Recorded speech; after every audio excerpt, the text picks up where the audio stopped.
우리 하나님과 우리 주 예수 그리스도로부터 은혜와 평강이 여러분 모두와 함께 하시기를 바랍니다. 한 나라의 경제 규모를 알 수 있는 지표죠. 이 세계 GDP 순위를 보면 미국은 그야말로 세계 최고의 경제 대국이라고 할 수 있겠죠. 중국이 많이 따라잡았지만 두 나라 사이에는 여전히 간극이 벌어져 있고, 그 밖에 다른 선진국 대열에 올라 있는 독일이나 일본, 또 영국이나 프랑스에 비하면 그 간극은 더욱 벌어져 있는 것을 알 수 있습니다. 우리나라도 10위권 안에까지 들었던 적이 있습니다만 지금은 도표에 보이지 않는 것처럼 12위 혹은 13위권으로 밀려나 있죠. 아무튼 미국은 타의 추종을 불허할 만큼 세계 최대의 부유국입니다. 그런데 유엔이 이 미국의 극심한 빈곤 문제를 조사한 적이 있어요.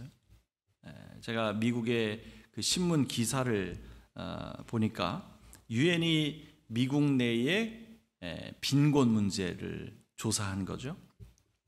세계 최고의 경제 대국임에도 우리 예상을 뛰어넘을 정도로 극빈층이 많다는 겁니다. 이 빈곤의 문제가 심각하게 본 거죠. 미국의 이 상위 1%의 부자들이 그 가진 자산의 비중이 꽤 높다라고 하는, 그러니까 미국 전체 자산의 그 비중을 따져봤을 때 꽤 높다라고 하는 것을 우리가 익히 알고 있는데요. 약 30%라고 그래요. 약 30%. 그러니까 상위 1%의 부자들이 가지고 있는 재산이 전체의 한 30%를 차지하고 있다는 거죠. 그리고 이 비율이 점점점 높아지고 있는 것을 지금 여러분들이 보고 계시는 겁니다. 그 비율이 점점 높아지고 있어요. 그러니까 이러한 내용을 보도하는 기사를 보니까 미국은 이 사적인 부 그리고 공적인 빈곤, 이 둘 사이의 간극이 극명하게 벌어져 있다, 이 이야기를 하는 거예요. 사적인 부와 공적인 빈곤이 그 간극이 극명하게 벌어져 있다. 이 극빈층의 반대 개념으로 극부층이라고 하는 표현이 조금 어색합니다만, 이 극부층이 지나치게 많은 부를 차지하고 있는 반면 상대적으로 극빈층의 가난이 도를 넘고 있다, 이런 이야기예요. 이 기사 내용에 따르면 약 355만 명의 1인당 하루 소득이 $2 미만이래요. $2 이하. 그러니까 한 달로 계산하면 10만 원도 안 되는 금액이잖아요. 그러니까 생각보다 심각하죠. 우리의 예상을 뛰어넘고, 이렇게 세계 최고의 갑부, 부유국이 이렇게 빈곤층이 많다고 굉장히 의아해하지만 유엔이 조사한 결과 사실이라는 거죠. 자, 그런데 이런 문제가 이렇게 지속되는 이유가 뭐냐? 다시 말해서 가난한 자들에 대한 무관심이 지속되는 이유가 뭐냐? 라고 했을 때 그것이 미국 내의 정치적, 제도적 선택이라고 이 기사는 지적합니다. 그러니까 이 빈곤에 대한 부정적인 인식이 강해서 도움이 필요한 사람들을 방치하거나 외면하는 이 사회적 냉대가 지속되고 있기 때문에 이런 문제가 계속된다는 거죠. 이것이 기사 내용의 핵심이에요. 일부 교회들이 이런 문제를 해결하기 위해 나름대로 노력하고 있지만 역부족이라는 거죠. 정부가 나서야 하는데 이 정부의 시각이라고 하는 것이 오히려 복지 지출은 낭비다, 이런 시각을 가지고 있다는 거예요. 물론 어떤 정부가 들어서느냐에 따라서 좀 그 시각차가 있긴 하겠습니다만 미국 사회 전반에 내재된 이 빈곤에 대한 부정적 인식이 이러한 어려움을 가중시키고 있다라는 겁니다. 여러분, 이런 문제가 비단 미국만의 문제일까요? 소위 선진국 반열에 올라 있는 유럽 국가들도 예외는 아닙니다. 저도 잠시 독일에 살았습니다만 독일도 복지국가입니다. 사실 미국에 비해서 유럽 국가들은 대부분 복지 국가예요. 그런데 이 여기라든지 이런 데 가면 노숙자들이 있어요. 영국, 프랑스 가도 마찬가지입니다. 우리나라도 그렇죠. 자, 이제 기원전 8세기로 먼 여행을 떠나보죠. 아모스가 살던 시대는 북이스라엘의 여로보암 2세가 통치하던 시기입니다. 이 남왕국 출신이지만 북왕국에 가서 활동을 했어요. 이 북왕국이 그 당시에는 굉장히 정치적으로나 경제적으로 번영을 이루었던 시기였거든요. 근데 이 밝은 면이 있으면 뭐가 따라다녀요? 어두운 면이 따라다니는 법이지요.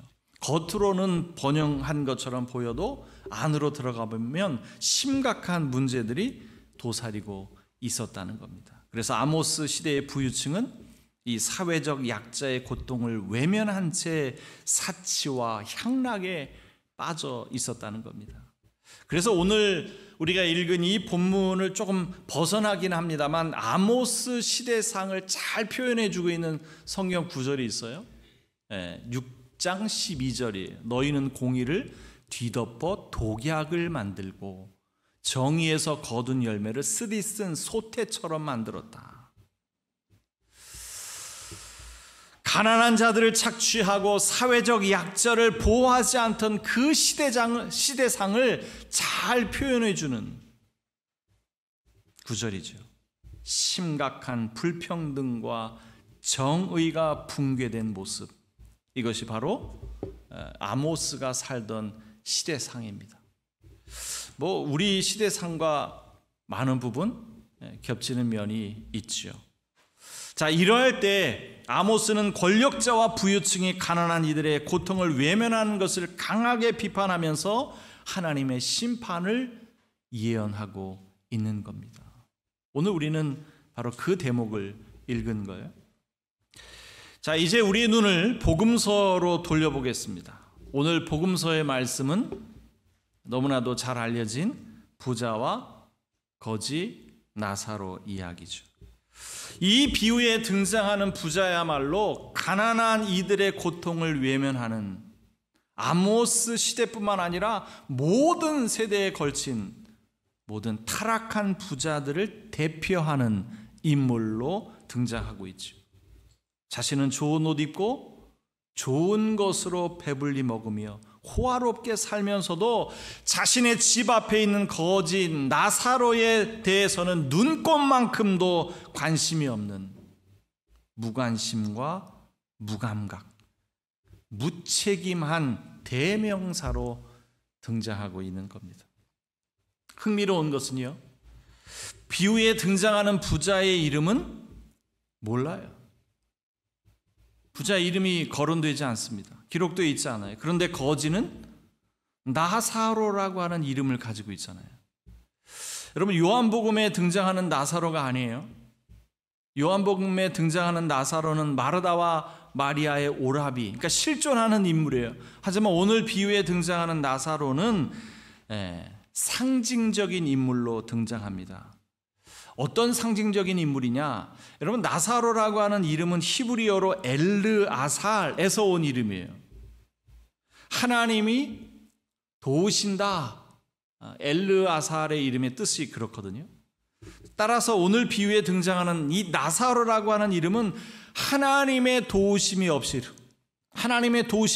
살 수 없는 가련하고 빈궁한 인물로서 그런 상징적인 인물로 등장하고 있는 겁니다.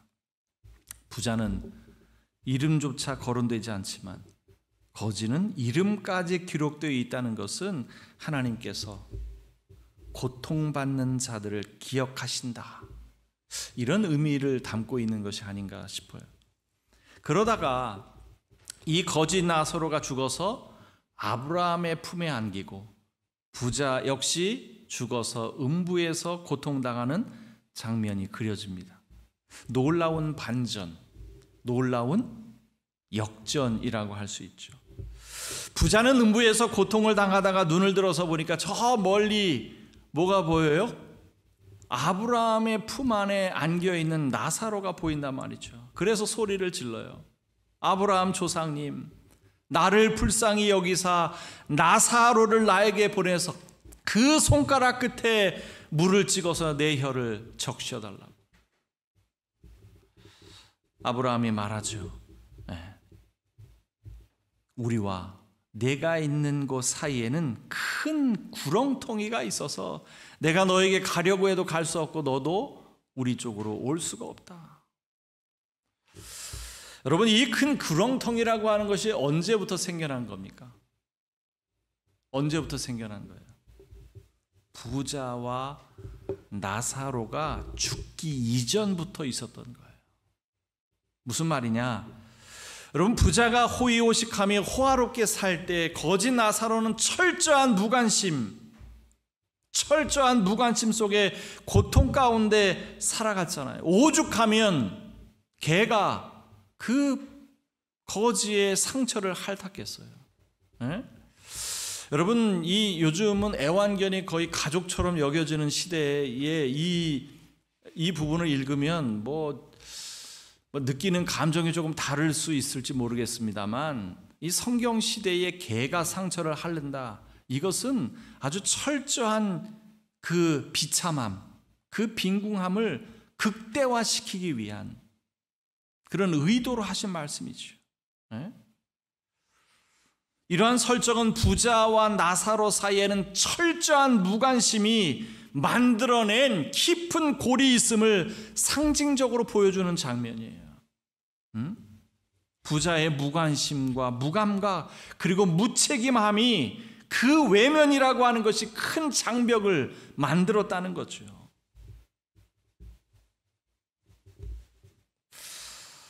부자는 그 구렁텅이 때문에 건너갈 수 없다고 하자 이번에는 나사로를 자신의 형제들에게 보내달라는 거예요.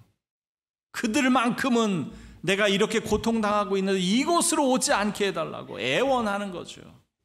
하지만 아브라함은 단호하게 말합니다. 그들에게는 이미 모세와 같은 예언자들이 있으니 그들의 말을 들을지니라. 부자는 다시 한번 강청합니다.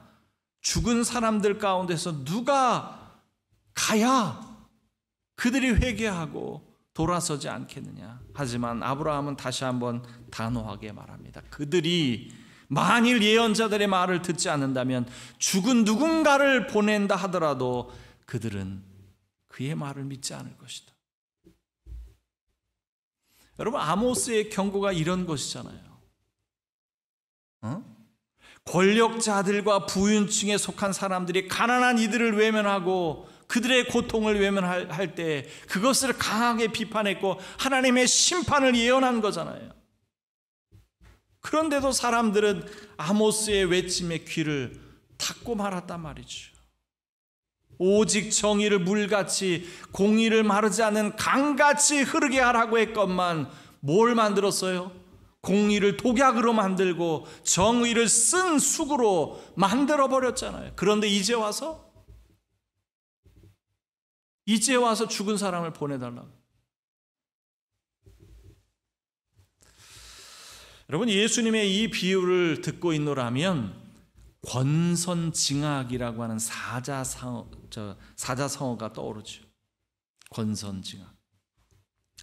우리 사회의 정의와 공의를 바로 세우기 위해서는 어쩌면 이 권선징악의 자세를 유지하는 것이 필수 불가결한지도 모릅니다. 여러분, 그러나 권선징악을 축으로 하는 고전 동화 이야기를 읽다 보면 우리의 현실과 괴리감이 느껴져서 오늘의 현실에 기대어 살아가는 현대인들에겐 때로는 반감이 느껴지는 것도 사실이잖아요. 뭐 영화나 드라마를 보면 그 드라마에 흐르고 있는 전형적인 이 권선징악의 플롯이 뭐 사이다처럼 느껴질 때도 있지만, 그래서 더 보게 되는 경우도 있지만, 현실과의 괴리감 때문에 유치하게 보일 때도 있단 말이죠. 그래서 저는 오늘 예수님의 이 비유가 더욱 매력적으로 느껴지는 겁니다. 왜냐하면 예수님의 스토리는 권선징악으로 끝나지 않거든요. 권선징악으로 끝나지 않아요. 악인들을 처벌하는 대신 당신 스스로 벌을 받았잖아요. 당신 스스로 벌을 받았다고요. 여러분, 이런 사자성어는 없습니다. 제가 만들어낸 말이에요. 이신대벌. 권선징악이 아니라 이신대벌이죠. 어디 가서 써먹지 마세요. 네? 제가 만들어낸 말이에요. 네? 네, 여러분 어디 가서 이신대벌 뭐 사자성어라고 뭐 아는 척하고 그러시면 망신당합니다. 네. 예수님은 권선징악이 아니라 이신대벌이라고요. 자기 스스로 벌을 받으신 거예요. 그래서 저는 오늘 예수님의 비유 속에 주목하고 싶은 부분은 비유 안에서 직접적으로 드러나진 않지만 부자와 나사로 사이에 간극을 잇는 이야기로 마무리하고 싶어요. 부자와 나사로 사이에 있었던 그 간극을 메워주는 이야기. 앞서 말씀드린 것처럼 이 간극이라고 하는 것이 언제 생겨난 것이고 왜 생겨난 겁니까? 외부의 조건이나 상황으로 만들어진 것이 아니라 인간의 마음 깊은 곳에 자리하고 있는 죄성, 그 무관심과 무감과 무책임함이 만들어낸 거잖아요. 이런 간극은 비유에서 말하는 것처럼 건널 수 없는 너무나도 깊은 수렁이라 말이죠. 양쪽 사이에 다리를 놓지 않으면 절대로 건널 수 없는. 그런데 우리에게 그 간극을 이어준 무언가가 있죠? 뭐예요? 예수 그리스도의 십자가. 예수 그리스도의 십자가야말로 이 간극을 이어주는 다리죠. 예수 그리스도께서 이 땅에 오신 이유는 바로 인간의 무관심, 무감과 무책임으로 인한 고통, 죄로 단절된 그 갈라진 간극을 몸소 잇기 위해서 오신 겁니다. 하나님과 인간 사이를 잇고, 인간과 인간 사이의 간극을 잇고, 인간과 자연과의 관계를 잇는 다리 역할을 위해서 오신 거예요. 우리는 예수님 덕분에 저 간극을 건널 수 있게 된 겁니다. 죽음에서 생명으로, 절망에서 소망으로, 무관심에서 관심으로, 증오에서 사랑으로, 심판에서 구원으로. 십자가는 단지 고통의 상징이 아니라 가장 깊은 단절을 잇는 다리입니다. 오늘 예수님의 비유, 부자와 나사로 이야기는 단순한 비유 이야기로 치부해 버릴 것이 아니라 지금 우리 삶에 존재하는 그 깊은 간극, 그것을 우리가 어떻게 마주할 것인가, 이 질문을 던지는 이야기예요. 이렇게 받아들여야 합니다. 여러분의 삶에 어떤 간극이 있습니까? 여러분 집 앞에 혹시 나사로가 있지는 않습니까? 우리가 스스로 만든 무관심의 벽, 그 벽 때문에 누군가 고통받고 있다는 생각 안 해보셨나요?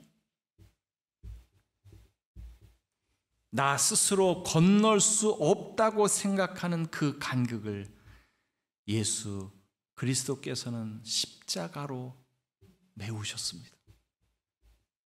저 십자가 위에 놓인 다리를 따라 우리가 건너가야 할 차례입니다.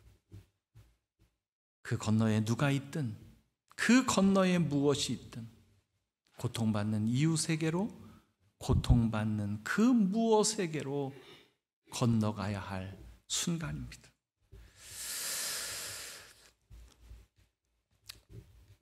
도스토옙스키의 까라마조프가 형제들을 보면 이 대신문관 이야기가 나옵니다. 이 이야기는 16세기 스페인의 세비야를 배경으로 그려지고 있는데요.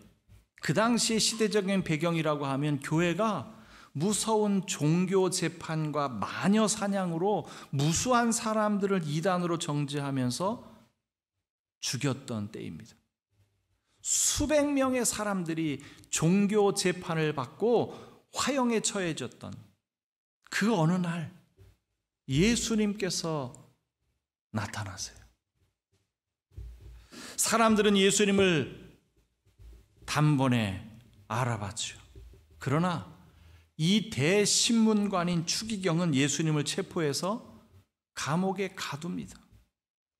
마치 이교도를 대하는 것처럼 예수님께 따져 물어요. 당신은 어째서 우리를 방해하려고 온 겁니까?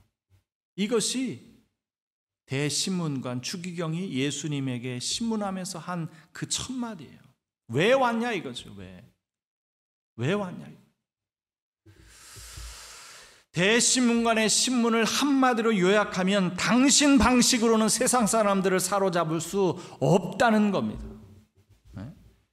예수님께서 광야에서 사탄에게 시험을 당하셨을 때 세 가지 유혹을 거부하셨잖아요. 빵과 기적과 권위.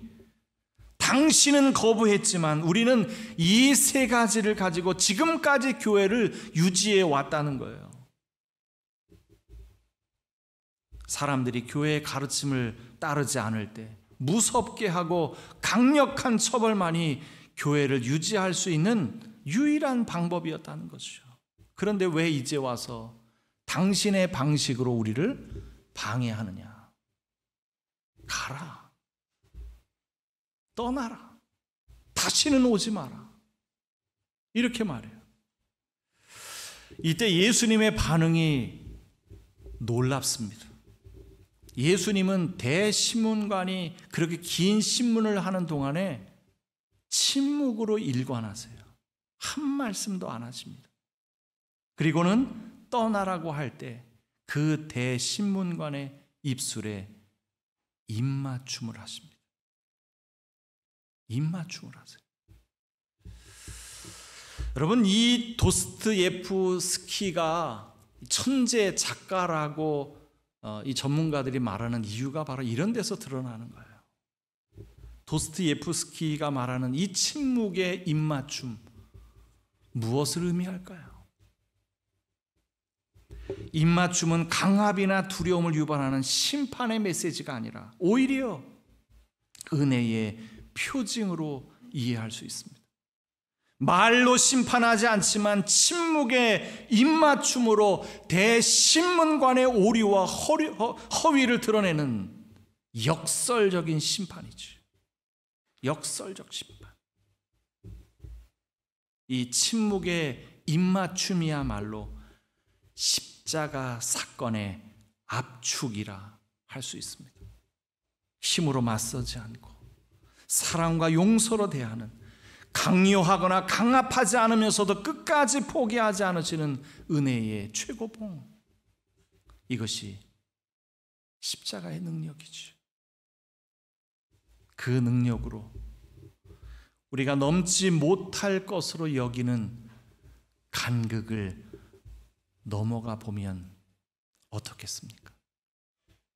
모든 지각에 뛰어난 하나님의 평강이 그리스도 예수 안에서 여러분의 마음과 생각을 지킬지어다.